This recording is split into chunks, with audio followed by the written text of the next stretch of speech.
ಅರಣ್ಯದ ಅಂಚಿನಲ್ಲಿ point number 11ರಲ್ಲಿ ತಲಾಶ್ ಮುಂದುವರಿತಾ ಇದೆ. ಅನಾಮಿಕ ದೂರುದಾರನನ್ನ ಕರ್ಕೊಂಡು ಬಂದು ಅಸ್ಥಿಪಂಜರಕ್ಕಾಗಿ ಶೋಧ ಕಾರ್ಯವನ್ನ ಇವತ್ತು ಮಾಡ್ತಾ ಇದ್ದಾರೆ.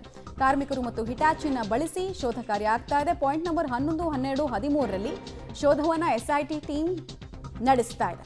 ಧರ್ಮಸ್ಥಳದ ನೇತ್ರಾವತಿಯ ತಟದಲ್ಲಿರುವ ದಟ್ಟ ಕಾನನದಲ್ಲಿ ಈ ಶೋಧ ಕಾರ್ಯ ನಡೀತಾ ಇದೆ.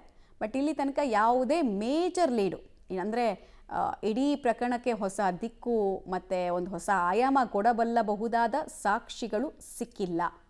ಇವತ್ತಾದರೂ ಸಿಗುತ್ತಾ? ಇವತ್ತಾದರೂ ಈತ ಕ್ಲೇಮ್ ಮಾಡ್ಕೊಳ್ತಾ ಇರೋ ಪ್ರಕಾರ ಅಸ್ಥಿಪಂಜರಗಳ ರಾಶಿ ಸಿಗುತ್ತಾ, ಎಲುಬಿನ ಗೂಡು ಸಿಗುತ್ತಾ ಅನ್ನೋದು ಪ್ರಶ್ನೆ. ಆಮೇಲೆ ಎರಡನೇ ಪ್ರಶ್ನೆ, ನಿನ್ನೆ SIT ಟೀಮ್ ಅವ್ರು ಹೆಂಗೆ ಮಹಜರ್ ಮಾಡಿದ್ರು, ಅದನ್ನು ಅನಾಮಿಕ ವ್ಯಕ್ತಿ ಸಾವನ್ನಪ್ಪಿದ್ರೆ ಅದನ್ನು UDR ಮಾಡಿಕೊಂಡು ಸ್ಥಳೀಯ ಪೊಲೀಸರು ತನಿಖೆ ಮಾಡಬೇಕು. ಇವ್ರು ಯಾಕೆ ಮಾಡಿದ್ರು? ಅವ್ರ ಕಾರ್ಯವ್ಯಾಪ್ತಿ ಅಲ್ವಲ್ಲ ಅದು ಅನ್ನೋದು ಒಂದು ಪ್ರಶ್ನೆ ಬರುತ್ತೆ. ಡೀಟೇಲ್ಸ್ ಕೊಡ್ತಾರೆ ಸುಖಪಾಲ್. ಎರಡು ಪ್ರಶ್ನೆಗಳು, ಒಂದು ಕಾರ್ಯಾಚರಣೆ ಹೇಗೆ ಆಗ್ತಿದೆ ಈಗ ಸದ್ಯಕ್ಕೆ ಅಂತ, ಇವತ್ತೇ ಕಂಪ್ಲೀಟಾಗಿ ಮುಗಿಸ್ಬಿಡ್ತಾರೆ ಕಾರ್ಯಾಚರಣೆನ ಅಂತ. ಎರಡನೇದು, SIT ಕಾರ್ಯವ್ಯಾಪ್ತಿಗೆ ಬರಲಿಲ್ಲ ಅಂದ್ರೂ ಸ್ಪೆಷಲ್ ಇಂಟ್ರೆಸ್ಟನ್ನು ನಿನ್ನೆ ಸಿಕ್ಕಂತಹ ಅಸ್ಥಿಪಂಜರದ ಮಹಜರ್ನಲ್ಲಿ ಯಾಕೆ ತೋರಿಸಿದ್ರು SIT ಅಧಿಕಾರಿಗಳು ಅಥವಾ AC ಇರ್ಬೋದು, ಯಾಕೆ ತೋರಿಸಿದ್ರು ಅಂತ, ಅದು ಪೊಲೀಸರದ್ದು ಕರ್ತವ್ಯ ಅಲ್ವಾ?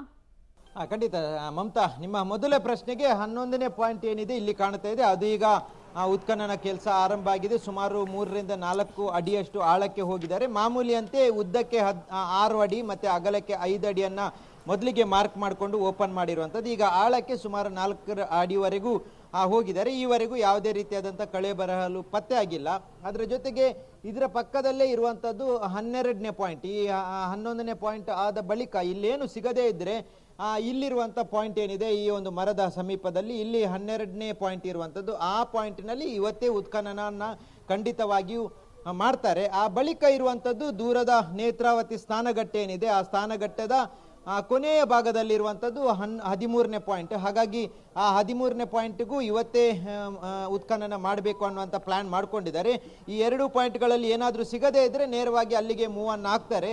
ಇಲ್ಲೇನಾದರೂ ಸಿಕ್ಕಿದ್ರೆ ಮಹಾಜರು ಪ್ರಕ್ರಿಯೆಗಳು ಮಾಮೂಲಿಯಂತೆ ಮುಂದುವರಿತದೆ. ಹಾಗೆ ಎರಡನೇ ಪ್ರಶ್ನೆ ಇರುವಂಥದ್ದು, ನಿನ್ನೆ ಉತ್ಖನನ ಮಾಡುವಂಥ ಪ್ಲೇಸನ್ನು ಬಿಟ್ಟು 11ನೇ ಪಾಯಿಂಟನ್ನು ಬಿಟ್ಟು ಅರಣ್ಯ ಪ್ರದೇಶಕ್ಕೆ ಯಾಕೆ ಪ್ರವೇಶ ಮಾಡಿದರು, ಆ ಬಳಿಕ ಅರಣ್ಯ ಪ್ರದೇಶದಲ್ಲಿ ಆತ್ಮಹತ್ಯೆ ಮಾಡಿದಂಥ ಪ್ರಕರಣದ ಮಹಾಜರನ್ನು SIT ಅಧಿಕಾರಿಗಳು ಯಾಕೆ ಮಾಡಿದ್ದಾರೆ ಅನ್ನುವಂಥದ್ದು ಪ್ರಶ್ನೆ ಇರುವಂಥದ್ದು.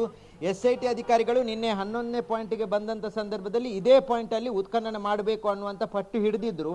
ಆದರೆ ಸ್ಥಳೀಯ ಸಹಾಯಕ ಆಯುಕ್ತೆ, ಪುತ್ತೂರು ಸಹಾಯಕ ಆಯುಕ್ತರಾಗಿರುವಂಥ ಸ್ಟೆಲ್ಲಾ ವರ್ಗೀಸ್ ರವರು, ಇಲ್ಲ ಆತ ಈಗ ಬದಲು ಮಾಡಬೇಕು ಅಂತ ಹೇಳ್ತಾ ಇದ್ದಾನೆ, ಆತ ಬೇರೆಲ್ಲೋ ತೋರಿಸ್ತಾನೆ, ಅಲ್ಲಿಗೆ ನಾವು ಹೋಗುವ ಅಂತ ಹೇಳಿದ್ದಾರೆ. ಆ ಹಿನ್ನೆಲೆಯಲ್ಲಿ ಮತ್ತೆ ಅವರ ಒತ್ತಡಕ್ಕೆ ಮಣಿದು SIT ಅಧಿಕಾರಿಗಳು ಇನ್ನೊಂದು ಪಾಯಿಂಟನ್ನು ನೋಡುವ ಅನ್ನುವಂಥ ಪ್ರಯತ್ನಕ್ಕೆ ಹೋದರು. ಹೋಗುವಾಗ ಅಲ್ಲಿ ಆತ ಜಾಗವನ್ನು ಗುರುತಿಸಿಲ್ಲ, ಅದರ ಮೊದಲೇ ಒಂದು ಅಸ್ಥಿಪಂಜರ ಸಿಕ್ಕಿರುವಂಥದ್ದು. ಹಾಗಾಗಿ ಆ ಅಸ್ಥಿಪಂಜರವನ್ನು ನಾವು ಯಾವುದೇ ಕಾರಣಕ್ಕೂ ಸ್ಥಳ ಮಹಾಜರು ಮಾಡೋದು ಬೇಡ ಅನ್ನುವಂಥದ್ದನ್ನು SIT ಅಧಿಕಾರಿಗಳು ಸ್ಪಷ್ಟವಾಗಿ ತಿಳಿಸಿದರು.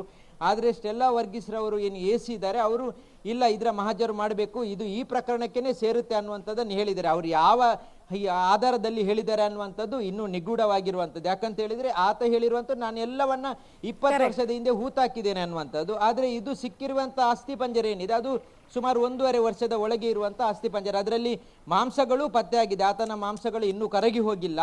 ಹಾಗಾಗಿ ಅದನ್ನ ಯಾವುದೇ ಕಾರಣಕ್ಕೂ ಮಹಜರು ಮಾಡುವ ಹಾಗಿಲ್ಲ.